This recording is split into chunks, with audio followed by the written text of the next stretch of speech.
This self-proclaimed alpha male just pleaded guilty to 11 charges in federal court. All of them were for some sort of stalking. And now he's facing up to 55 years in prison. And then on top of that, a fine of up to $2.75 million. A man from Whitehall Borough who was accused of stalking women he met at local gyms pleaded guilty in federal court. And yeah, I mean, to be fair, the guilty plea does kind of make sense considering he incriminated himself on his podcast over and over again. Yeah, if you want to with a 6'2" jack dude who's gonna have a gun permit in Iowa, then yeah, you can come with me, see what happens to you. So this guy was documenting his entire life in an attempt to, I guess, seem busy and successful to his peers. But it became obvious very quickly that the other people did not look at him the same way he looked at himself. I mean, it would be hard for him to sell some of these public posts as anything else but direct threats. I spent 20 days in jail, and then last night, I post a story of a girl coming at me, and I said, "You all want to see a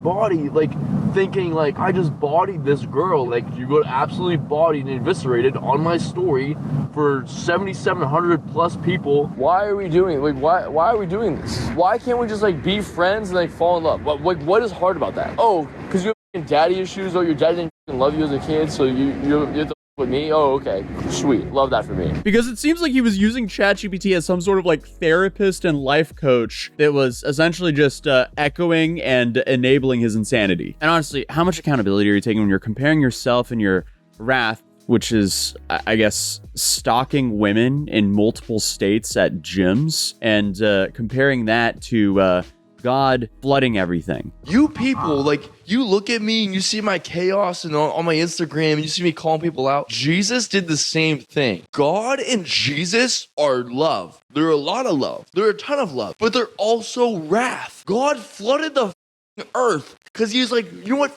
All of you. I hate what you're doing down there. So guess what? I'm killing all of you. I'm done. Yeah, that just sounds like some very weird justification to me, but yeah. I'm not following here, but who knows? Maybe I'm just not an alpha male enough for this. But you guys might remember me covering Brett Dadig and his AI-induced psychosis that we covered a few months ago, because this was right after he was arrested and charged with cyber stalking, interstate stalking, and interstate threats. And essentially, the whole guy is one of those cautionary tales that women warn each other about when it comes to men who go way overboard after facing some rejection. Except Brett, in a way, thankfully, was not lurking in the shadows. No, he was broadcasting his every move on his podcast. So that at least made things very easy for law enforcement to put everything together. But essentially, he was portraying himself on the podcast as a highly valued alpha male who couldn't understand why any woman would ever want to reject him. I mean, let's be real. I'm a handsome guy. I'm a personable guy. I'm very successful at what I do. And I'm successful at most things I do. I mean, it's true. Like, you can think I'm cocky. Go right ahead. I'm confident. If that bothers you, look in the mirror and build some self-confidence. How about that? I don't chase, I attract. I don't have to chase these girls that don't want to give me the time of day. And I'll just go find one that does give me the time of day. But in reality, he was just, conveniently tying everything together for the prosecutor to make their job very easy for when court started. Because Brett was essentially building the whole case against himself. The dude was his own star witness because he kept showing evidence of all of his desires to get back at the people who wronged him. And things got so bad that women on Reddit were trying to warn each other of this guy. But in a way, that didn't even help that much because he was already broadcasting where he was, what he was thinking, what he was about to do on his own podcast. All right, everybody, we made it to Flow. Just pulled in. I'm gonna take you guys with me. We're gonna go to Flow, baby. We're gonna be taking an F45 lifting class today. This is just a really bizarre situation.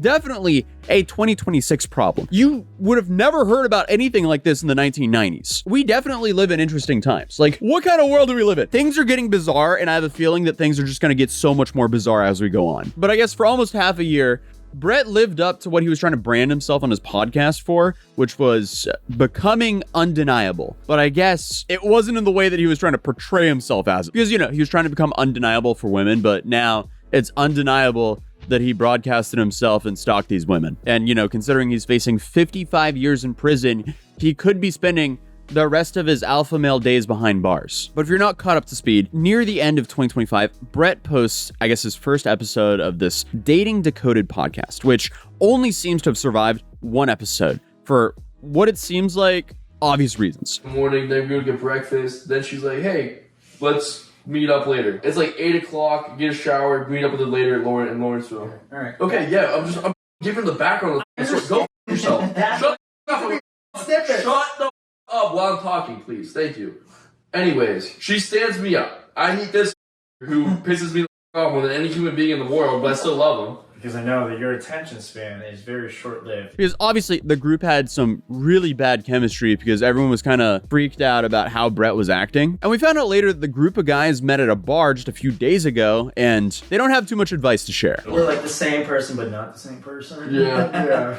Yeah. Alright. I don't know where to go from this.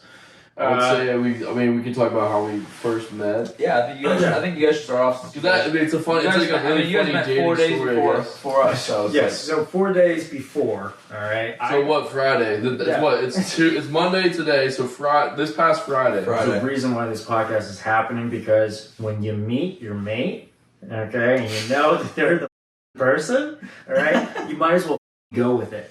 Alright, because what's the worst that's gonna happen? The next day is not gonna feel like the day that you just had, so just, I don't know. Very well said. Just keep going with it. Especially not considering that Brett clearly didn't decode dating in the slightest. But like I mentioned, the Dating Decoded podcast ended after one episode, and the group had a falling out due to Brett's unhinged behavior, which I'm sure comes as a surprise to absolutely no one. And then I posted a deranged video of myself highlighting what I was going to talk about. Video I was going to release at 8 p.m. as pay-per-view, come see this beef with me and my friends. That's deranged. I shouldn't have ever done that. It costed me my podcast that I had with my 3 friends. It costed me my membership at Flow. Mostly it cost me a membership at 45. I lost memberships to all these places. People were like, bro, you are literally unhinged and we don't know what you're gonna say next, and we can't have you be around us. We can't do it. And the episode is actually still up on YouTube, and the comments are just going crazy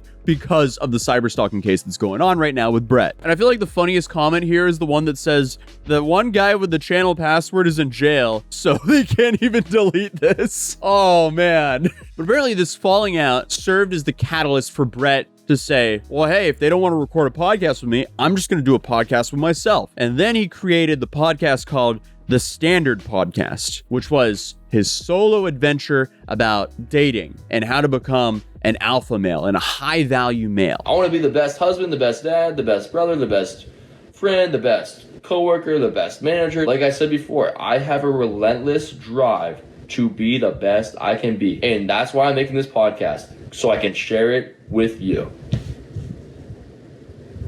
It's I have the chills talking right now. I literally have the chills because I want to share it with others. And here in this podcast, he would commonly defer to ChatGPT when he needed more, affirmation regarding his concerning behavior. And I'm sure you probably know when you're talking to AI chatbots, they can often reaffirm your truths, so you keep talking to it. So in a way, this can create a very negative feedback loop, which leads us to probably one of the craziest parts of this whole story is you just have hours of podcast content, which is still up, by the way, of him going into full-on AI psychosis. Because here he just uses the AI to excuse his insanity or amp it up. I'm just really happy with my growth over this period of time. I use ChatGPT religiously. It's my therapist, it's my best friend, I wrote this email and I want to make it nice. I will send a text out to someone and I will tell it, hey, analyze my text. And what I find really shocking is just how much Brett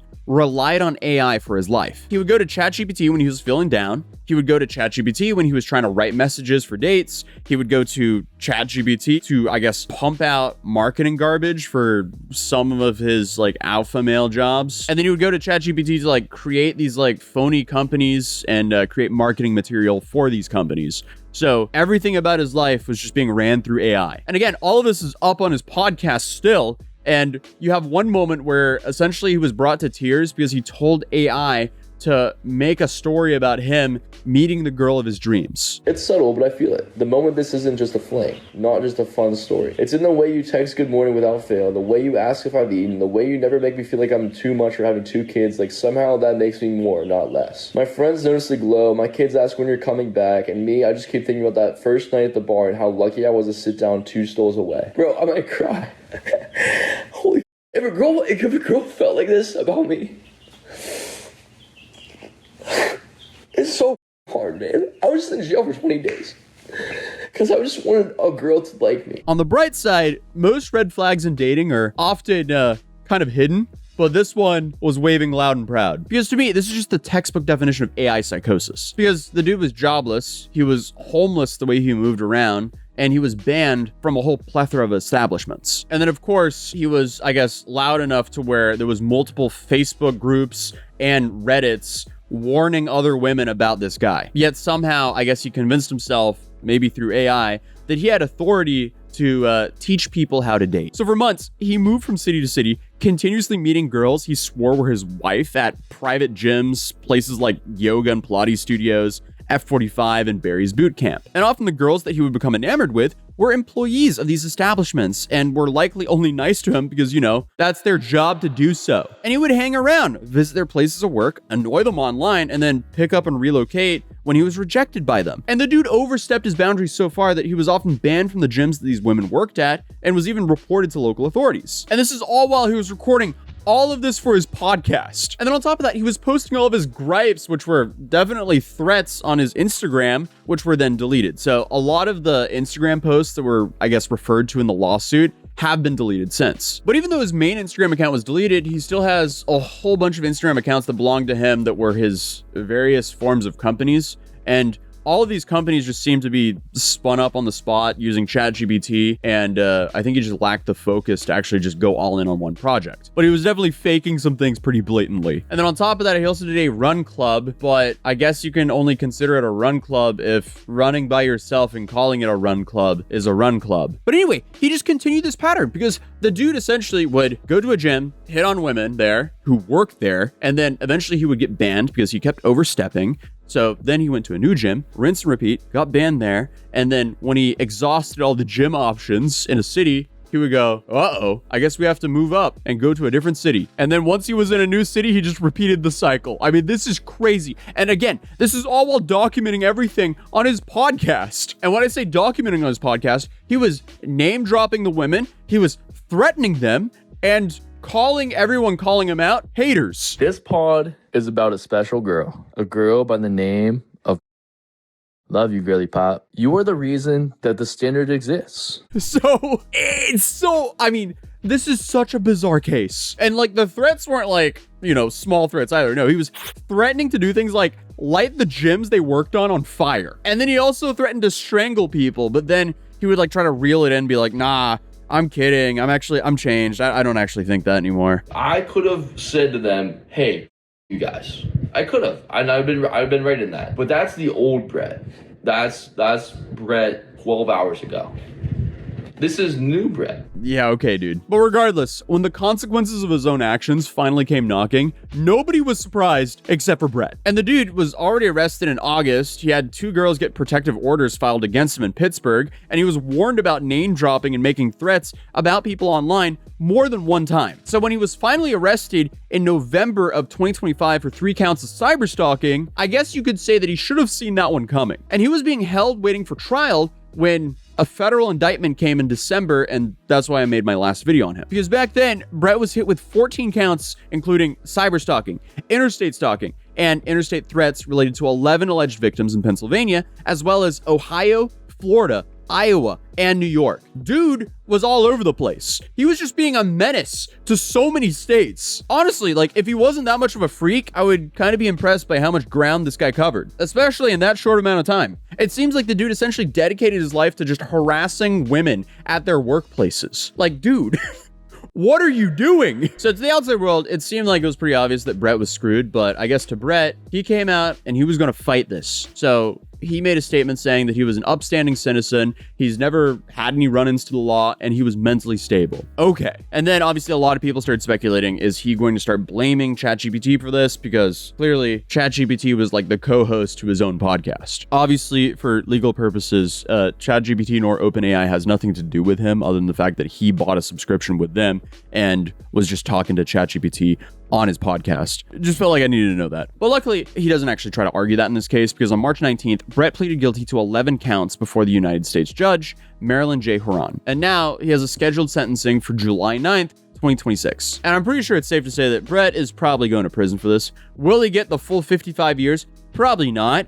But still, he kind of cooked himself here. Like, even if the dude is trying to be remorseful right now, he went on for months publicly cyberstalking 11 different women. Then on top of that, he threatened them on multiple platforms. He contacted their families and friends, threatening them and vowing to get revenge. Like, what is going on? So again, the dude's currently facing 55 years in prison and a $2.75 million fine, and he can get both at the same time. But Brett is currently being held in custody until his sentencing, but it's safe to say that he's going to get some time in prison because, you know, breaking PFA violations has a minimum sentence of 12 months in prison. So I guess we just kind of have to wait and see what happens. But if you're new here, feel free to subscribe, drop a like if you enjoyed the video, and I'll see you guys in tomorrow's video. Peace.